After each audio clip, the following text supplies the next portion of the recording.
So I think we'll get started, and thank you again for joining us for this webinar called Countdown to UNOC3.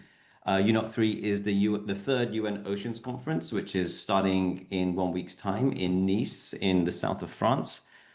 And this webinar will provide an overview of key policy areas related to the conference, highlight importance of interfaith collaboration for environmental action, showcase best practice when it comes to faith ocean conservation, and also an overview of faith activities during UNOC 3. My name is Gopal Patel. I serve as one of the coordinators for the Faiths for UNOC campaign, and I'm joined by a wonderful group of speakers who I'll introduce in turn, and also my colleague Wesley Cocazello, who's also one of the coordinators for the Faiths for UNOC 3 campaign. We'll have about 30 minutes of sharing from our different speakers, and then we'll have time for discussion and interaction as well. So if you have questions, you're welcome to keep putting them in the chat, or you can wait until the end. I'm going to start off by sharing my screen, and hopefully the tech will work. So thank you so much for joining us again, and sorry for that little hiccup. Even though we've done these webinars hundreds of times, there's always an issue when we do them again. So as I mentioned, my name is Gopal Patel. I'm the policy lead for UNOC, Faith for UNOC 3, and I'm joined by my colleagues Lisa, Rabbi Ed, and Ocean, and really looking forward to hearing from all of them over the next 30 minutes. But if we go to the next slide, Wesley. The Faith for UNOC 3 campaign has been working for the last 3 months now to develop a global campaign around engaging faith groups for UNOC 3. And we're very excited now to have launched a number of primers or policy briefs to help faith groups who are engaging with the Oceans Conference about what are the key policy areas under negotiation there. There are a number of policy areas that the conference will be tracking, but we're here to highlight three specifically. The first is a policy primer we're launching called 30 by 30. This 30 by 30 target is to protect and conserve at least 30% of the world's land and freshwater by 2030. And this policy comes out of the Global Biodiversity Framework, the Kunming-Montreal Global Biodiversity Framework, which was adopted in Montreal a couple of years ago. And really, work on this is really crucial and critical if we are to protect 30% of the ocean by 2030. Obviously, there are just 5 years left to do that in order to restore depleted fish populations, preserve biodiversity, and to build resilience against climate change. Currently, only 8.3% of the global oceans are protected, and at the current rate by 2030, only 9.73% will be protected. And so there's a lot that needs to be done to ramp up in order to get to that 30% by 2030. The next policy primer that we're sharing and making available today is around the High Seas Treaty, or what is more formally known as the Biodiversity Beyond National Jurisdiction. This is a really critical area that a number of NGOs, including our campaign, are tracking at UNOC 3. It's a bit, for those who may not be familiar with the BBNJ, essentially, when it comes to global oceans, anything beyond 200 nautical miles off a coast is not under any kind of international regulation or monitoring. And so in order to manage and monitor the majority of the ocean, 61% in total, there needs to be a global kind of treaty and agreement in order to do that. And so the BBNJ was adopted in 2023, but it doesn't come into force unless 60 countries ratify the BBNJ. At the moment, and I checked this morning, I think about 28 countries have ratified the BBNJ, and so we need about another 30 to do so in order for it to come into force. And so the High Seas Treaty is one of the critical areas of NGOs and governments are pushing for at UNOC 3. The next policy primer that we're making available today is around the moral economy, or specifically the blue moral economy. We're seeing now significant movement in private sector, governments and other stakeholders recognizing the economic value of oceans for livelihoods and so on. But we're also recognizing that when there comes the monetization of nature, there can be significant challenges and destruction. And so what we're pushing for as Faith UNOC3 is a blue moral economy, which looks at the moral aspects of the economics of the ocean. And so a blue moral economy includes many things, such as ensuring that any financial activity that is linked to the ocean is nature positive, is purpose driven, and is relationship centered. And 2 days before UNOC starts, there's the Blue Economy and Finance Forum happening in Monaco, and our campaign will be there presenting our Blue Moral Economy framework to ensure that a faith lens is added to any economic discussions and decisions around the oceans. So we're very excited to share these 3 policy primers with you, and we'll be showing them in an email after the webinar. We have 2 others, a general policy primer on what UNOC3 is, and 10 inner principles on ocean protection. And so all of those will be made available after the webinar. And we do encourage you, if you're attending UNOC, to be familiar with these policy areas. And if you're not attending, yeah, Blair's saying that the links on our website aren't working. Our website is currently going under some development, and the website should be up and running later today or by tomorrow morning at the latest. There's a number of other policy areas that we're tracking, and I just want to just flag those briefly. If you go to the next slide, Wesley. Thank you. A couple of other critical areas around deep sea mining, pollution, specifically when it comes to plastics, and then coastal cities as well. The day before UNOC starts, there's a Coastal Cities Resilience Summit, which we'll be attending as well. And so these are some other areas at UNOC that we are tracking, and we encourage all of you to familiarize yourself with if you're going or even if you're not. If we go to the next slide, Wesley. We are also launching a global multi-faith declaration on the ocean called Turning the Tide, and this will be an unprecedented global call to action from faith leaders and groups for ocean action. You can read and sign the declaration at oceans.faith, and we'll be launching that on the first day of UNOC on next Monday at a high-level event with faith leaders, of which Rabbi Rosenthal will be there and many others as well. And we encourage you to please sign the declaration, share it with your friends, colleagues, and networks. And we understand that there are also other faith declarations on the oceans that are also going to be launched there as well in Nice. And so it's just great to see so many faith groups stepping up and talking about the oceans in significant ways. So I want to pause there and hand over to our next speaker. Maybe we can take down the slides. The next speaker is Lisa Zogib. Lisa is a very dear friend, and we've been working with her very closely in the lead up to Faith for UNOC3, and have also worked with her in the CBD Biodiversity COPs. Lisa is based in Geneva, and she is the founder and the director of Diverse Earth, an international NGO based in Switzerland, working at the interface between nature, culture, and spirit. And she also serves as co-chair of the IUCN theme on culture, spirituality, and conservation. Lisa, it's great to have you with us. Looking forward to being with you next week in Nice. And I'm wondering if you could share from your perspective, both from a faith perspective and also from a conservation perspective, the importance of engaging with faiths on oceans and broader environmental concerns. Over to you. Thank you very much, Gopal. And hi, everybody. It's lovely to be here. So yes, thanks for the introduction. I'm all of the above, but I think today I'll speak as a teacher and a lifelong practitioner of the Eastern body arts and meditative arts. So I'd love to just say thank you so much to the team for inviting me to say a few words in the run-up to this important conference next week. And these few words about why interfaith voices or spiritual voices are so key to be heard right now.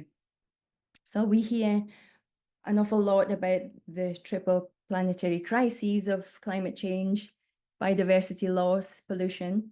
Well, some others replace pollution with environmental inequity or inequality. It doesn't really matter, because whichever version we look at, in actual fact, these aren't the real crises that we're facing right now. These are simply outcomes or results of the real crises, which all start in the hearts and minds of human beings. These outcomes of biodiversity loss or ocean pollution, whatever, are the very same as the outcomes of war, violence, injustice of all sorts. So all of the disturbing things that we see in this world right now and seem to be spiraling out of control are one movement. So you can think of violence against fish or other marine life, and this careless, relentless overfishing that we do is the same movement as other types of violence, gender-based violence, racially motivated violence, and so on. So I think it's important for us to note that the movement of genocide is the same movement as ecocide. They're all one and the same. And so if that's the case, and I would really argue that it is, we'd do better to at least talk about the real crises here. And I think it's here that spiritual voices have something critical to say. We could talk about these alternative planetary crises in many different ways, but how about the crisis of greed, the crisis of false separation, the crisis of compassion? All of those based on the big crisis of ignorance of our true nature, which the Eastern spiritual traditions all tell us that this is at the core of all suffering. If I go in a little bit deeper, the crisis of greed is really based on this popular notion that many of us have that external things bring happiness and satisfaction. So we're constantly running after these things that we like and running away from the things that we don't like. These are the kleshas in yoga. This leads to, of course, the endless cycle of overconsumption, the greed for power, greed for money, at the expense of the poor, at the expense of the colonized, at the expense of the South. And the crisis of false separation, this is a really interesting one that we're working a lot on, trying to understand a little bit better. But this is based on the fact that somehow many of us think ourselves to be different, detached, separated from the other, and other beings separated from the earth. However, we are of the earth, just as every other being. And from this false separation, this false notion that we have, we can view the earth as resource, as money, as something out there. And this is what enables us not to take care. Because if we really could embody the knowledge that there is no separation, our actions would be radically different, for sure. And finally, the crisis of compassion. Arguably, right action will only be based on compassion. As His Holiness Dalai Lama says, peace starts from within, and yet outside we see so much harshness, cruelty, and selfishness. So my hope is that I have to hope and trust that interfaith and spiritual voices will be able to rise up enough to meet these real planetary crises.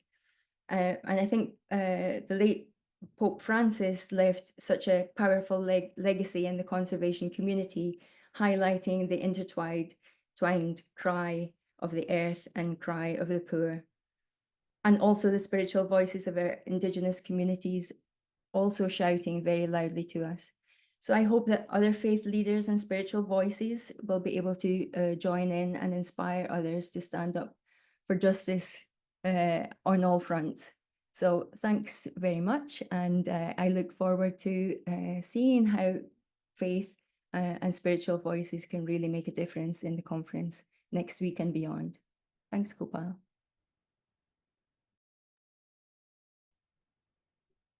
Thank you so much, Lisa, for those words and kind of grounding us in why we do this work and what we hope to bring to the Oceans Conference starting from next week. Thank you also, Wesley, for putting in the chat the links to the different primers and mentioning that our website will be up and ready by the end of Wednesday. As you can all imagine, and I'm sure for many of you, it's a mad rush before we all leave for France end of this week, early next. I'd now like to hand it over to Rabbi Ed Rosenthal to share some words. Rabbi Rosenthal is the founder and the CEO of Repair the Sea, or Tikkun Hayam, the only Jewish environmental organization focused solely on water and the aquatic environment. Based in the US, he transforms ocean conservation into spiritual practice through initiatives like Reverse Tashlik, now the world's largest annual Jewish waterfront cleanup across 6 continents. Rabbi Ed, we're really grateful for you joining us today, and we're looking forward to being with you in person next week in France. And we'd love for you to share some of your inspiration for why you do this work and what your hopes and expectations are for UNOC3 next week. Over to you. Okay. Thank you, Gopal, and thank you all for letting me be with you this morning. Basically, everything that Lisa said, that will shorten my presentation because she said it all.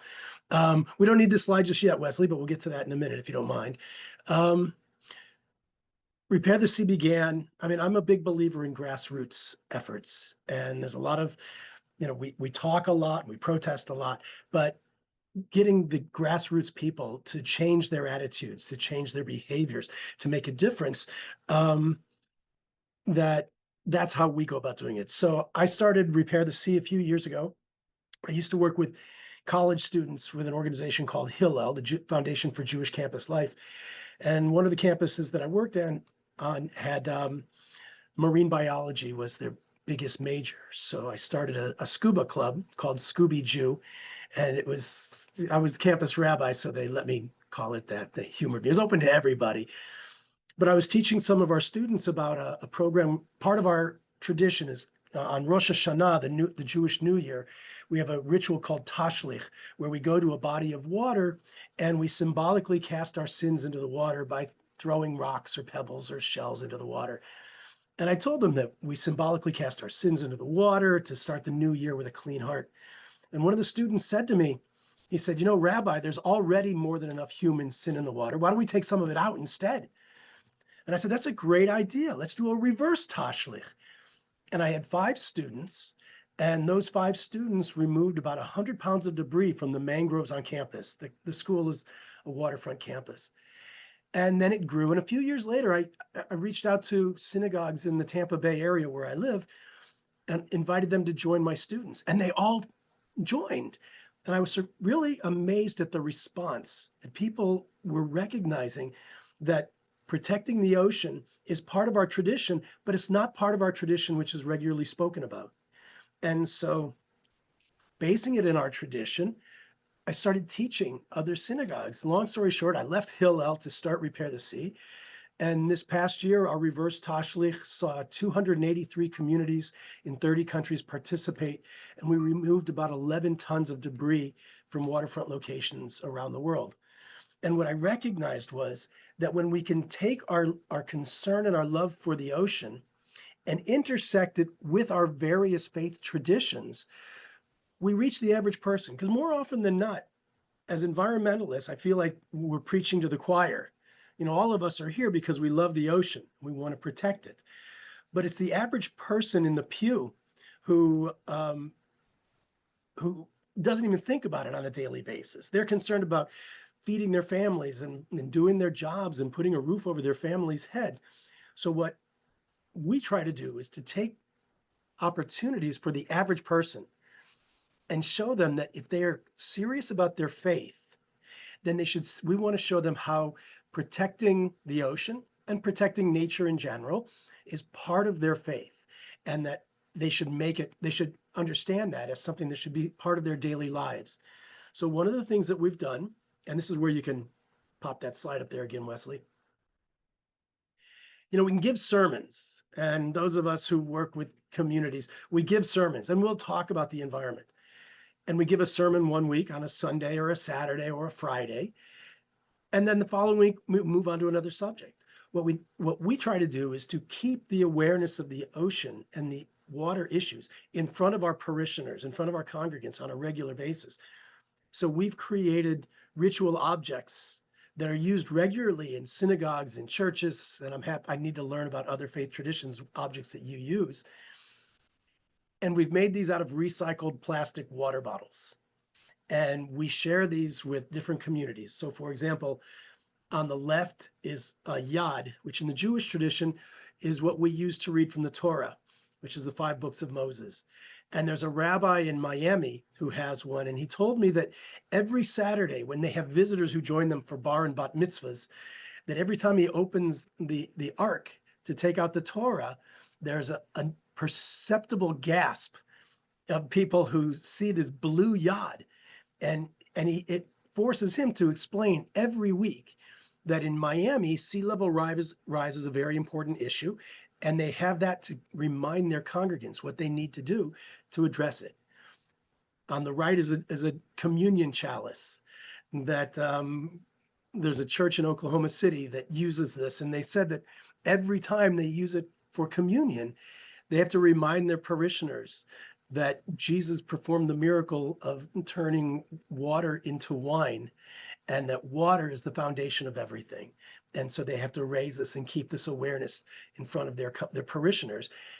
And then they develop other programs to raise this awareness. So I'm a big believer in grassroots. And so my hope is that we can share these traditions, these practices with various faith traditions, and encourage everybody to modify and adapt and find new ways to move old traditions to raise this awareness. Thank you, Rabbi Ed. Amazing work. When we came across your work a couple of months ago and we were talking about having you come to Nice, we were very, overwhelmed by just the great work you're doing. Could you share a little bit, Rabbi Rosenthal, about what your expectations are, what your hopes are for coming to the Oceans Conference next week? And it's my first United Nations conference. So I'm going to learn as much as I can. I want to meet as many people as I can. I want to learn about not only other faith traditions, but I also want to learn about challenges that this is what I do. So I'm familiar with a lot of the challenges. And I have to admit, from what I read on a secondhand basis, it's very frustrating for me. And so I want to see firsthand how the nations of the world are going to address the issue. As you said, Gopal, what is it? 8.9% or 8.3% of the ocean is protected. How are they seriously going to go from 8.3% to 30% in 5 years? Are they serious about it, or are they just talking? And I want to see who is really serious about it. What nations are the stumbling blocks to making this happen? Like the COP conferences. What are the nations that are stopping these activities, these necessary initiatives from taking place? And how does the United Nations rally everybody else? If there's only 29 signatories to the Treaty for the High Seas, how do we get the others to make it an actual thing? And then how do they enforce it? There's nobody out on the high seas. So I want to see how the nations of the world are seriously addressing the issues that keep me up at night. Great. Well, I look forward to kind of exploring that with you when we're together there next week in Nice. Thank you again so much for being with us today and sharing remarks and the work that you're doing. I'd now like to invite our next speaker, Oceane Devine from France. She's actually based in Nice. She is from Usher Horizon and also with a spiritual organization called the Heartfulness Institute, which is a global organization which she'll share more on. And we're very delighted to be partnering with the Heartfulness Institute in Nice for a brand new initiative. So Oceane, I'll hand it over to you. Thank you. Thank you. Yeah, I'm super honored to be here and to be sharing about heartfulness and what we're going to be doing. I'd love if you could share the PowerPoint, Wesley. So yeah, the Heartfulness Institute will be hosting the Faith House, and will be open every day from the 9th to the 12th. And on the 8th, we will have our opening night.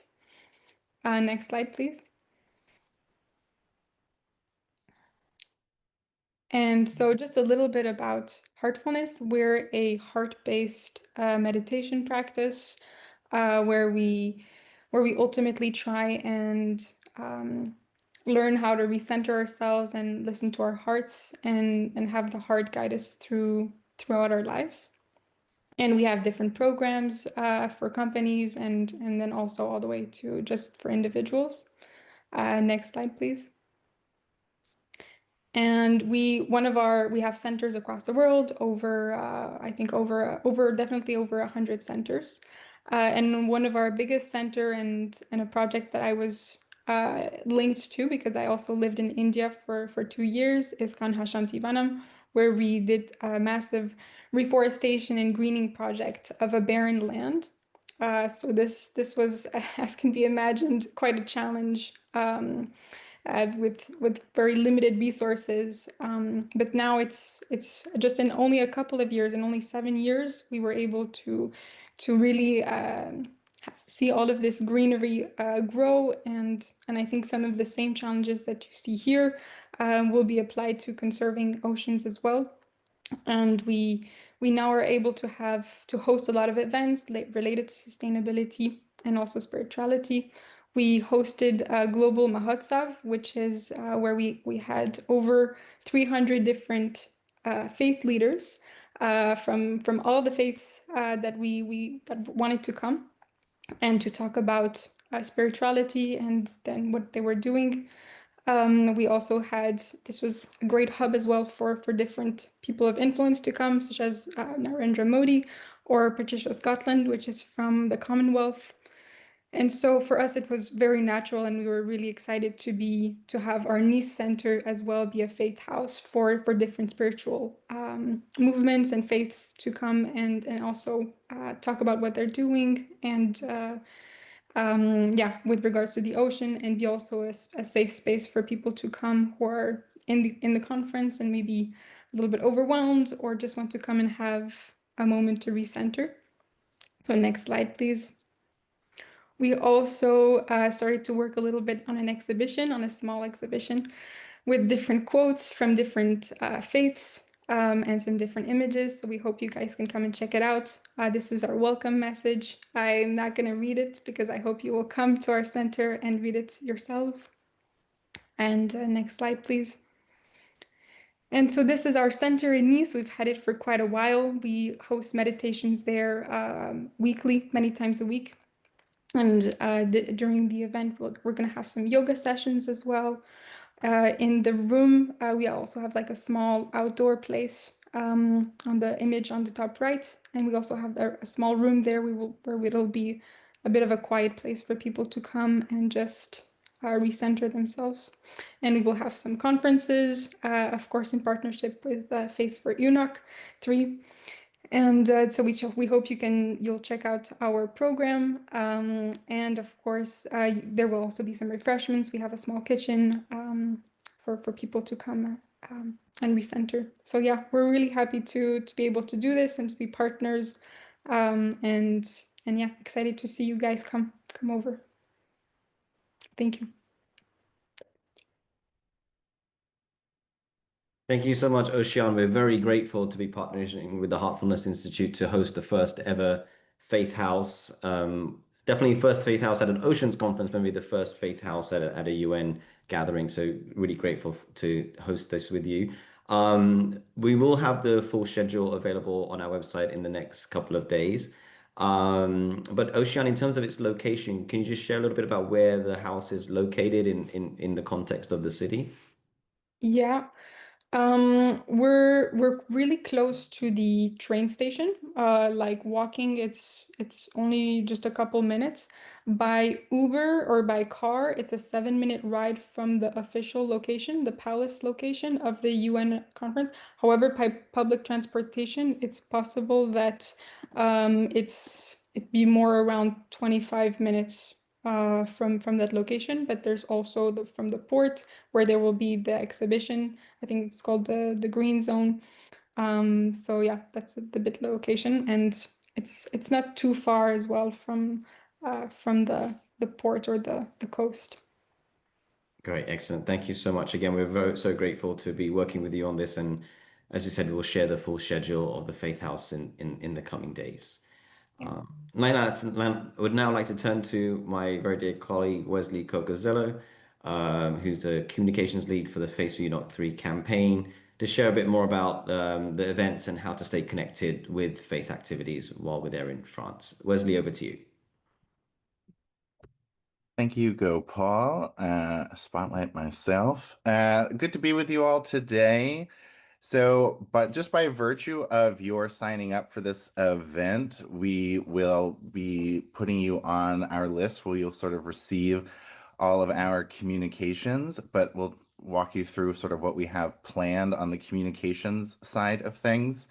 So for those of you that may be affiliated with an organization that will be doing any kind of messaging or communication around UNOC itself, we will be offering a kind of a communicator's toolkit for organizations that include things like key messages, the policy priorities that Gopal went over, and sort of the other priorities that our campaign has, as well as communications assets like social media graphics and videos that you would be welcome to use in your own work if you find it useful. Those should be launched by the time that the primers are launched at sort of the end of tomorrow-ish. And anyone that also that has, any organization that has signed the declaration will receive those materials as well. In addition, we will be sending out a daily sort of UNOC3 email. So from Monday to Friday, you'll be sort of getting like a daily digest. And so again, by virtue of signing up for this webinar, you'll be put on that list. But if any of your colleagues or members of peer organizations want to join that list, we have our sign up form on our website. I can also put my email in the chat that you're welcome to share for folks that may want access to these resources that might not be here today. And so those two sort of pillars, as it were, will be the primary ways that we will be communicating throughout the conference next week. So happy to answer any questions at the end, and I will pass it back over to you, Gopal.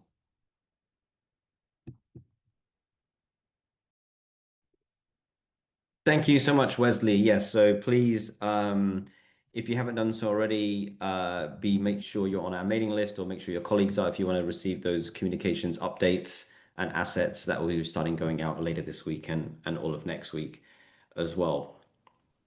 So that's everything that we wanted to share. I know there was a lot of information there, from the policy primers to the declaration to the Faith House to other activities and some of the delegates that we're bringing to Nice next week. Recognizing that there are many people on this call, some of them may be coming next week to the conference, some others might not. But we have about 20 minutes left, so very happy to open the floor for any questions or comments, and myself and the rest of the speakers are all here to answer and engage in any kind of discussion. So the floor is open. Please feel free to raise your hand, and we'll call on you in turn.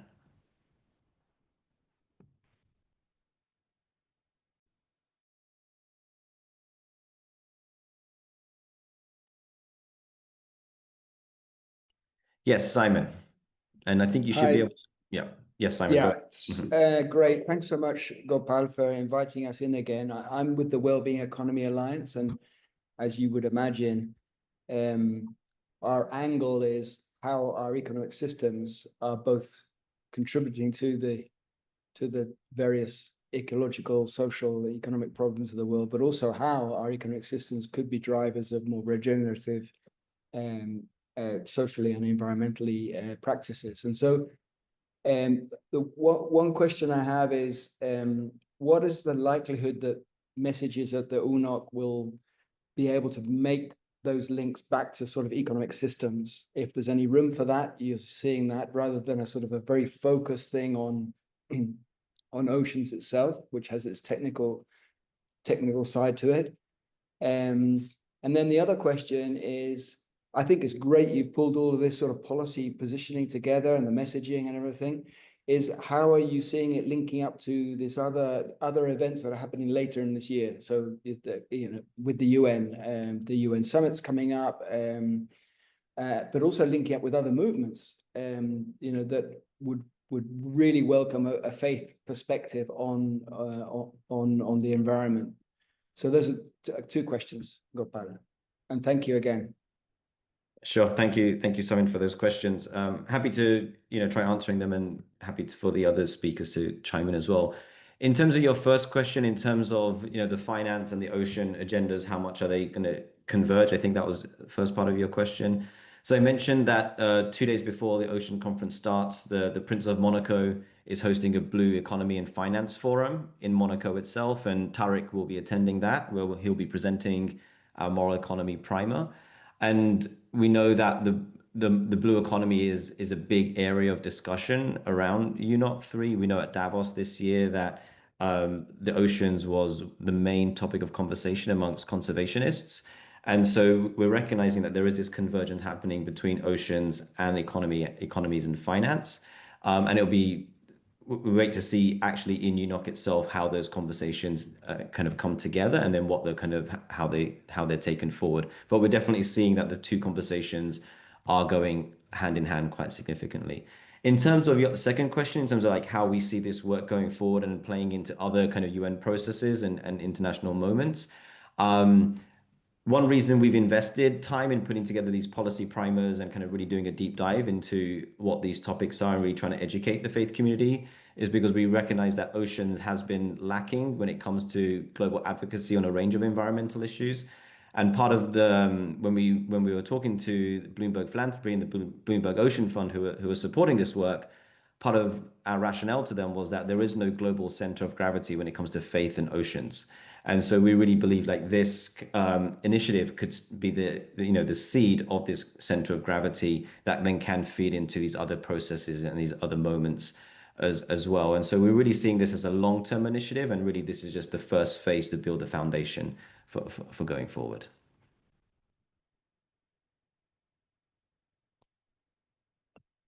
I have a question in the chat from Vincent about the blue moral economy.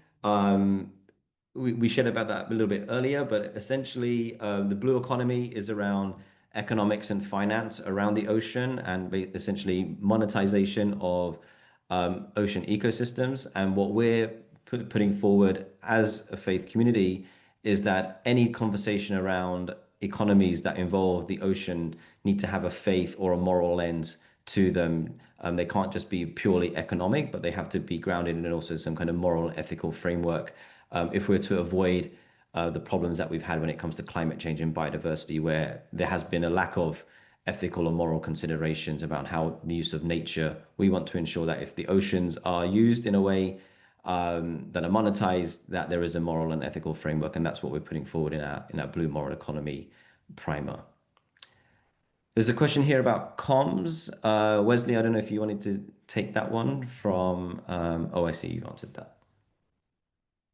I'm happy to answer it just for the good of the whole group. So our email/newsletter is going to be the primary channel by which you can communicate with us. At this time, our campaign is not on social media, and so you're not gonna find us on X or Facebook or any of that. Although we are going to be providing social media resources for any of our partners who are on social media who want to use them. So definitely subscribe to our newsletter, and that's going to be the best way to stay in touch with us.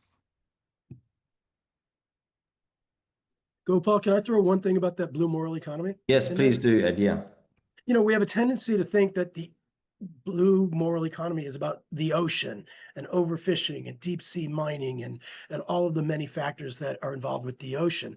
But we forget that the ocean is the water, and the water is everywhere. And we sometimes look at those big industries and forget about the little or the smaller components. I'll actually say the low-hanging fruit that everybody can be a part of and make a difference, that doesn't even have to be connected to the ocean. 40 billion single-use plastic knives, forks, and spoons are used in the United States every year. 40 billion.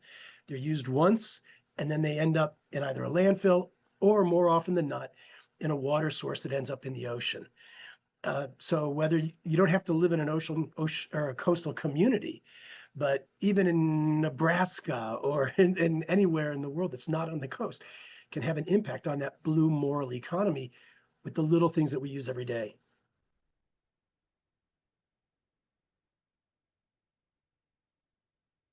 Thank you, Ed, for that. And I'll say in honesty, and I won't speak on behalf of the rest of the team, but many of us are coming to the ocean agenda a little bit fresh. We're coming at it from the climate or the biodiversity space or the food space. And we're recognizing that oceans is a connector to all these other concerns as well. And so we're so grateful to you, Rabbi Ed, and other faith leaders who've been working on oceans for so many years. And we're grateful that we can provide this opportunity to kind of really lift up this really critical piece of the puzzle that has kind of not really been recognized for, for a long time. So thanks, Ed, for that. Any other questions or comments?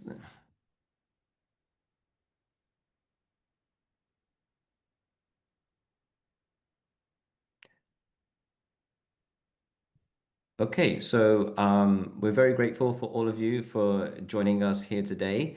As Wesley said, please do stay connected on our newsletter, where we'll be sharing out the policy primers and the communications assets and updates starting later this week.